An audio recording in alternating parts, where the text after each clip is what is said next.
Hello, souls and demons, and welcome back. Today's story is a channel exclusive, written by author JoJo. So sit back, grip your seats, and enjoy this story titled Booty Butt Exam Gone Sexual. I remember first thinking that I might have an issue when I woke up 3 times in the middle of the night to urinate. These 3 times were all within 20 minutes of each other. Each time I sat down on the toilet, it would take an abnormally long amount of time to start relieving myself. Oddly enough, it wasn't the act of using the bathroom itself. It was the squeak that my bed made every time I got into it or left it. That night, the squeak was getting on my nerves, and it dawned on me how many times I've had to have heard it for it to bother me. Like any reckless 20-something, I ignored the issue, hoping it would dissipate on its own. Some days were better than others, but I always had the sensation that I had to go to the bathroom. I would sit on the toilet waiting for something to happen. Sometimes I would release a weak stream, and sometimes nothing at all. Reluctantly, after about a week of this, I conceded and made a call to my primary doctor for a checkup. Another few days went by until I saw him, and when I did, all I got out of it was an appointment with a local urologist. My primary said that everything seemed fine from what he could tell, and that if the issue was my bladder, the urologist was the one to help. I called, made an appointment for the closest date I could get. It was pretty early in the morning, earlier than I'm typically even awake. I'm sure there's nothing more efficient at waking you up than another man's finger in your backside. Folgers beware. I'm a prostate exam guy now.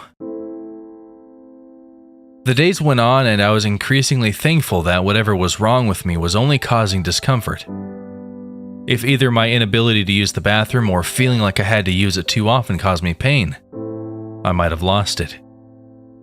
It did get worse over time, making me all too aware that something was genuinely wrong. I did my best to avoid trying to research my symptoms online, as I know that's a fast track to making yourself paranoid. It didn't help that I was already all too aware that prostate cancer was the second most common cancer among men. Biting my nails and biding my time, I would sit on the toilet waiting for a golden release that seldom came. Finally, the day arrived. The day I would become intimately familiar with someone I might never have crossed paths with, if it weren't for my bladder acting up. And is there anything more romantic than that? I'd venture to say no. I could feel the romance in the air as I pulled up to the unappealing gray box that was my urologist's building. With the car door slamming shut and the gray box's automatic doors shearing open, much like my cheeks were soon to do, I stepped inside. The cold air that was resting in the building sent shivers like a ripple through my body. Goosebumps, wearing prickly arm hair as hats rustled against the fabric of my shirt.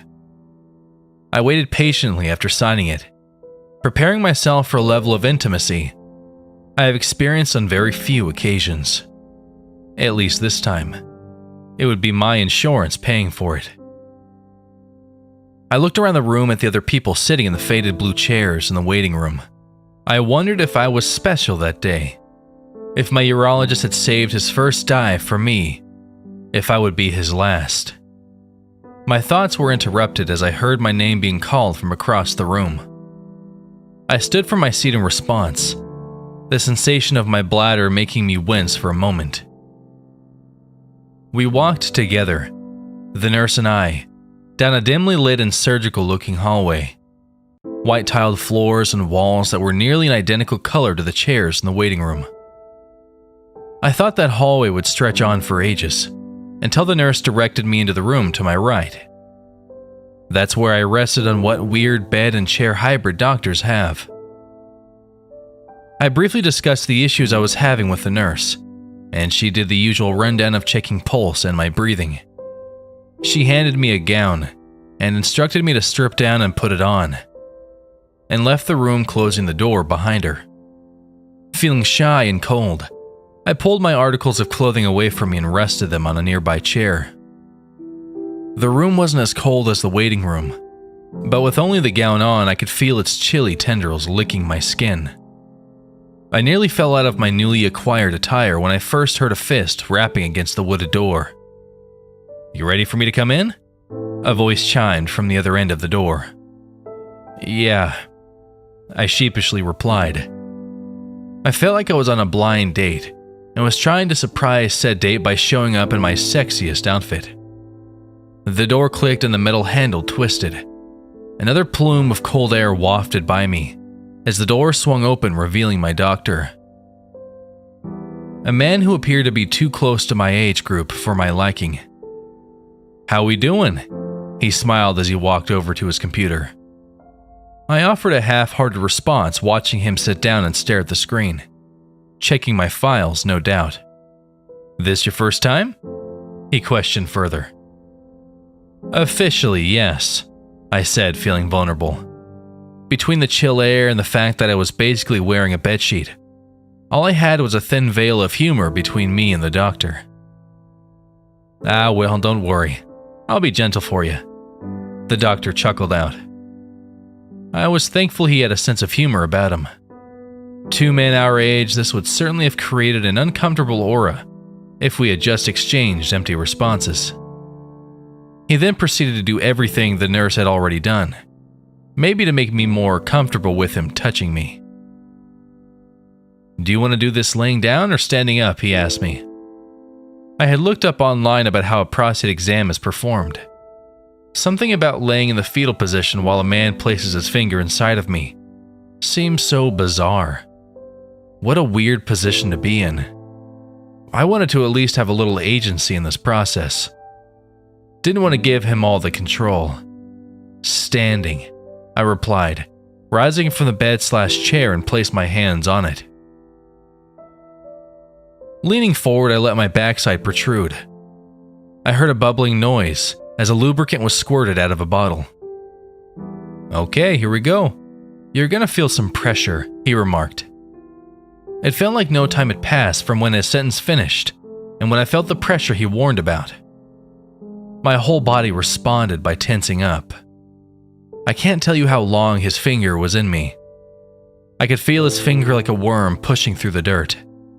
The worm was still for a moment, then started to curl. It repeated a curling motion a few times before stopping.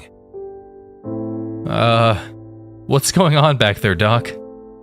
I questioned, turning around. "You could at least buy me dinner," I continued, trying to lighten the mood. "Sorry, there's just something weird in here." I ignored that he referred to my rectum as "in here," and instead responded with an inquisitive glance. He began pulling his finger out, my body momentarily feeling the urge to defecate.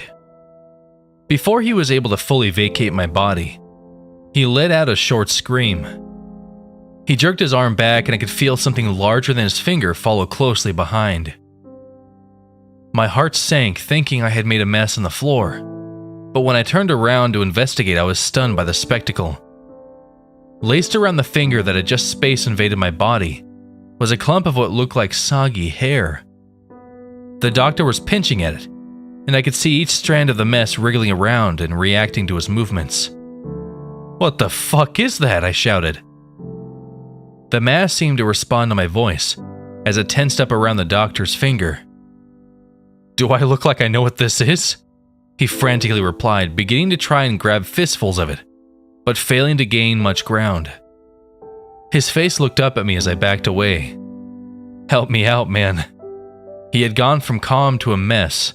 In such a short amount of time, I struggled to keep up with all of the information I was receiving. As he continued grabbing, I noticed that every attempt he made left a few of the hairs resting on his other fingers. "Stop doing that," I shouted, pointing at his other hand. Once again, like the thing understood me. One of the stray hairs quickly shifted and wrapped around the doctor's pointer finger. I could see wrinkles forming on the plastic glove as the thread tightened. The doctor had started howling from the pain, so while I couldn't hear it, I could see the thread crushing the finger it was wrapping around. The digit hanging loosely once the thread had made its circumference as small as it could. "Why was this in your ass?" the doctor cried out. I tried to think of anything I might have done that was abnormal, something that would explain my acquiring of such a strange creature. He knew what was coming next. He pulled out a drawer near him and retrieved a thin metal medical tube. He pressed the tube into the mass of the creature and, despite his injury, tried to pry it off of him. The thing wasn't budging though, and before too long the entire mass started to condense itself onto his hand. His screams got more and more feverish as the structure of his hand that was under the dark tangle started to twist and warp, crushed by the pressure. A bone must have splintered and pierced through the glove and skin, because I could see small trickles of blood dripping from the dark mass. I watched as he fruitlessly clawed at the mass with whatever he could get his hands on. As he moved around frantically more and more, the fibers would land on various parts of his body. Fibers that would land directly on his skin would squirm for a moment, and then disappear into his pores. The pieces that landed on clothing would tighten up and rip away bundles of his flesh, causing dark red spots to form on the skin. "They're inside me," he weakly cried out as his body started to lower to the white tiles below. "They're moving around. Oh God, I have to pee," he continued, his body moving around like the blood that had fallen, red streaks dragged against the white. He laid completely on the floor and looked up at me, thin black lines rushing over his eyes. He opened his mouth to speak again, but the massive tendrils must have multiplied as his mouth was stuffed with them. The mass on his hand had all but vanished completely, shuffling into his skin, using the bone that pierced the glove. "Bro, your booty," is all I could make out between muffled words as the tendrils started spilling out of his mouth, only to crawl back onto him. His body started to be covered by the fibers, slowly turning his body into the same textured dark mass that slipped out of me. He reached out to me. The hairs reached out from under his fingernails, as if they were trying to return back home. Soon enough, the doctor, unable to scream or move, gave in and laid still, allowing the creature to feast on him. However, it ate. He resembled more of a shadow than he did the man that first walked through that door. Looking down at the stark contrast of his dark frame against the white floor, I noticed that some of the threads were leaving him. They were squirming against the floor, heading in my direction, and all I could manage to think was, "Fuck that." Turning around, I quickly retreated from the approaching tide of butt hairs that were trying to return home. I didn't intend to spend another second more than I needed to. I did really have to pee after all of that.